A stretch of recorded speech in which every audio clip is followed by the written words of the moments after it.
ভারতীয় জনতা পার্টি ভারতবর্ষের অন্যান্য রাজ্যে ভালো ফলাফল করলেও পশ্চিমবাংলার ক্ষেত্রে কিন্তু একের পর এক নির্বাচনে মুখ থুবড়ে পড়েছে।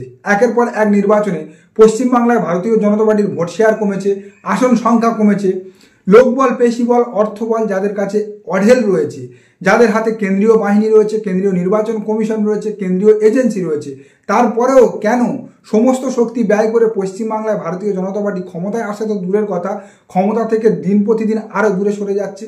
ভারতীয় জনতা পার্টির নেতৃত্বের কি কোনো সমস্যা রয়েছে পশ্চিমবাংলায়? না, তৃণমূল কংগ্রেসের এক সময়ের সেকেন্ড ইন কমান্ড বলে যাকে ভাবা হতো সেই শুভেন্দু অধিকারীকে ভারতীয় জনতা পার্টি ভাঙিয়ে নিয়ে এসছে। নির্বাচনের সময় সমস্ত কেন্দ্রীয় নেতা মন্ত্রী, এমনকি প্রধানমন্ত্রী, স্বরাষ্ট্রমন্ত্রী দিল্লি প্যাসেঞ্জারি করছে, তারপরেও কেন পশ্চিমবাংলায় ভারতীয় জনতা পার্টি কোনোভাবে জায়গা তৈরি করতে পারছে না? সদ্য সমাপ্ত লোকসভা নির্বাচনে ভারতীয় জনতা পার্টি পশ্চিমবাংলায় 18 থেকে নেমে 12 আসনে দাঁড়িয়েছে। আর পরবর্তী একের পর এক উপনির্বাচনে ঘুরে দাঁড়ানো তো দূরের কথা, ভারতীয় জনতা পার্টির ভোট শেয়ার যেভাবে কমেছে, তাতে করে আগামী 2026 বিধানসভা নির্বাচনে সেই আসনগুলো ভারতীয় জনতা পার্টি আর পুনরুদ্ধার করতে পারবে কিনা তা নিয়ে একটা গভীর সংশয় রয়েছে। এক্ষেত্রে ভারতীয় জনতা পার্টিও যেন বাংলার রাজনীতিতে বামেদের পথ অনুসরণ করছে। 2011 ক্ষমতা হারানোর পর থেকে বামেরা যেভাবে ধীরে ধীরে নিজেদের ভোট শেয়ার হারাতে শুরু করেছে বা ভোট শেয়ার ক্ষয় করতে শুরু করেছে, ভারতীয় জনতা পার্টি যেন বর্তমানে অর্থাৎ 2024 লোকসভা নির্বাচনের পর থেকেও সেই একই ধারা বা একই গতিতে তাদের ভোট শেয়ার হারাতে শুরু করেছে। আর একের পর এক নির্বাচনে এভাবে যদি ভারতীয় জনতা পার্টির ভোট শেয়ার কমতে থাকে পশ্চিমবাংলায়, তাহলে আগামী 2026 ক্ষমতার অলিন্দে আসা তো দূরের কথা, বিরোধী দলের জায়গাটুকুও ধরে রাখা কঠিন হয়ে দাঁড়াবে ভারতীয় জনতা পার্টির ক্ষেত্রে। আর এই জায়গা থেকে ভারতীয় জনতা পার্টির কেন্দ্রীয় নেতৃত্ব সমাধানের রাস্তা খুঁজতে শুরু করেছে। একের পর এক উপনির্বাচনে ধরাশায়ী হওয়ার পর কেন্দ্রীয় বিজেপি নেতৃত্ব বঙ্গ বিজেপির উপর থেকে যেমন ভরসা হারিয়েছে, তেমন একেবারে 2026-এর নিরাশার আলো না দেখে 2026-এ যাতে ভারতীয় জনতা পার্টি অন্তত বিরোধী দলের জায়গাটুকু পশ্চিমবাংলা ধরে রাখতে পারে, সেই জন্য কিন্তু ইতিমধ্যে একাধিক কৌশল নিতে বা একাধিক রণকৌশল ঠিক করতে ভারতীয় জনতা পার্টি তৎপরতা শুরু করেছে।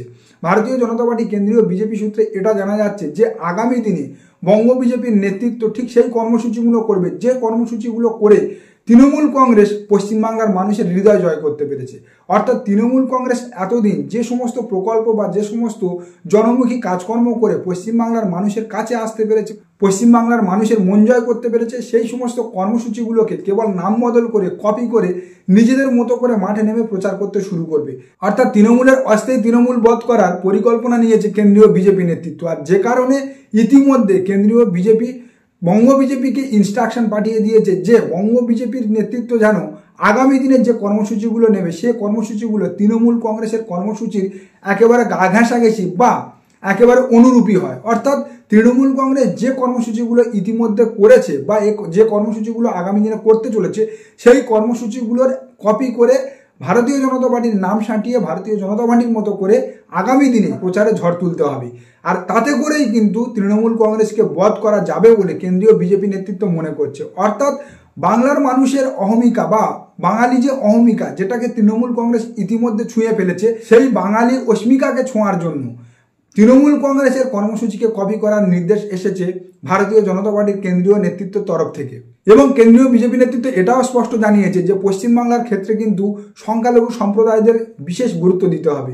অর্থাৎ সংখ্যালঘু সম্প্রদায়দের ভোট নিজেদের দিকে টানার ক্ষেত্রে আগামী দিনে কিন্তু বিজেপিকে ঝাঁপাতে হবে। কারণ পশ্চিমবাংলায় প্রায় 30% সংখ্যালঘু সম্প্রদায়ের বসবাস, আর যে 30% সংখ্যালঘু সম্প্রদায়ের ভোটের একেবারে সিংহভাগটা যায় তৃণমূল কংগ্রেসের কাছে। ওই 30% সংখ্যালঘু ভোটের সঙ্গে কিছু হিন্দু ও অন্যান্য ভোট মিলিয়ে তৃণমূল কংগ্রেস যে জাংটা তৈরি করেছে পশ্চিমবাংলার রাজনীতির ক্ষেত্রে, আর যে জাং বা যে সমীকরণ দিয়ে একের পর এক নির্বাচনী বৈতরণী পার হয়ে যাচ্ছে বিনা বাধা বিনা দ্বন্দ্বে, সেই জাংটা ভাঙতে হলে সংখ্যালঘু ভোটকে ভাঙতে হবে বা সংখ্যালঘু ভোট নিজেদের দিকে টানতে হবে, এমনটাই কিন্তু কেন্দ্রীয় বিজেপি পরিষ্কার জানিয়ে দিয়েছে বঙ্গ বিজেপি নেতৃত্বকে।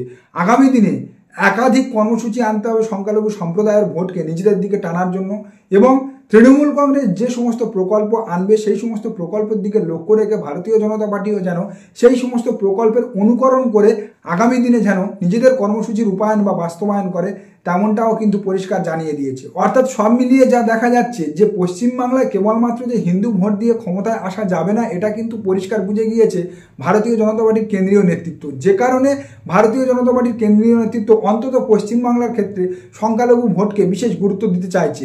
আর এক্ষেত্রে শুভেন্দু অধিকারীকে একদম সাইলেন্সার করে দিয়েছে। শুভেন্দু অধিকারী আগামী দিনে যেন কোনো রকম সংখ্যালঘু সম্প্রদায়কে নিয়ে কোনো মন্তব্য না করে সে বিষয়ে তাকে সজাগ থাকতে হবে, এমনটাই কিন্তু জানিয়েছে কেন্দ্রীয় বিজেপি নেতৃত্ব। কেন্দ্রীয় বিজেপি নেতৃত্ব পশ্চিমবাংলায় একাধিক প্রকল্প এনেছে, একাধিক কর্মসূচি এনেছে, সবকটাই কিন্তু ব্যর্থ হয়েছে ভোট মেশিনারির কাছে। উল্টো দিকে তৃণমূল কংগ্রেস যে সমস্ত কর্মসূচিগুলো নিয়ে মাঠে নেমেছে সবগুলোই কিন্তু মানুষের কাছে সর্বজনবিদিত হয়েছে, মানুষ গ্রহণ করেছে।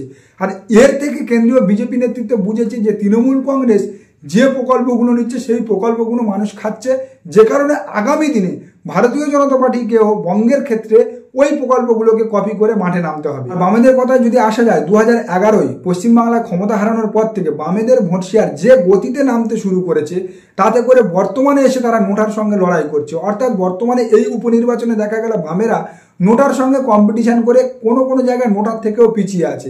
অর্থাৎ বামেদেরকে পশ্চিমবাংলার মানুষ যে একেবারে বর্জন করেছে তা কিন্তু এই উপনির্বাচনের ফলাফল বলে দিয়েছে। ক্ষমতা হারানোর পর থেকে বামেদের উপস্থিতি সোশ্যাল মিডিয়া, সংবাদ মাধ্যম এবং হাইকোর্ট চত্বরে দেখা গেলেও ভোট মেশিনারিতে কিন্তু দেখা যায়নি। আর আগামী 2026 বিধানসভা নির্বাচনে জামানত ধরে রাখার লক্ষ্যে ইতিমধ্যে মোহাম্মদ সেলিম সোশ্যাল মিডিয়ায় পোস্ট করেছে তারা কিছু সোশ্যাল মিডিয়া কর্মী রিক্রুটমেন্ট করবে। অর্থাৎ ভারতীয় জনতা পার্টি এবং তৃণমূল কংগ্রেস যেভাবে সোশ্যাল মিডিয়াতে তাদের আধিপত্য বিস্তার করেছে, বর্তমানে রাজনীতিতে দাঁড়িয়ে অর্থাৎ কর্পোরেট রাজনীতি স্টাইলে দাঁড়িয়ে তারাও চাইছে বা বামেরাও চাইছে যে কর্পোরেট দুনিয়ার মতো করে নিজেদের রাজনীতিটাকে বিস্তার করতে, পশ্চিমবাংলার মানুষের কাছে আরও বেশি পৌঁছানোর জন্য তারা বর্তমানে কর্পোরেট সংস্থার আশ্রয় নিতে চাইছে। সূত্র মারফত জানা যাচ্ছে পিকে বা এমন কোনো সংস্থাকে তারা খুঁজছে যারা আগামী দিনে তাদের স্ট্র্যাটেজি ও কর্মসূচি নির্ধারণ করবে, যেমনটা তৃণমূল কংগ্রেসের ক্ষেত্রে পিকে করছে।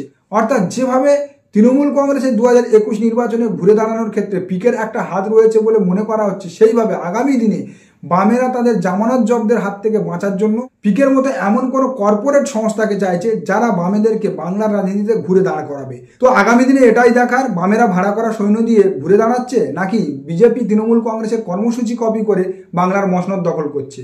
নমস্কার, আজকের প্রতিবেদন এখানে শেষ করছি। দেখা হচ্ছে আগামী কোনো প্রতিবেদনে। আমাদের প্রতিবেদন কেমন লাগছে অবশ্যই আপনারা জানাতে পারেন আমাদের কমেন্ট সেকশানে।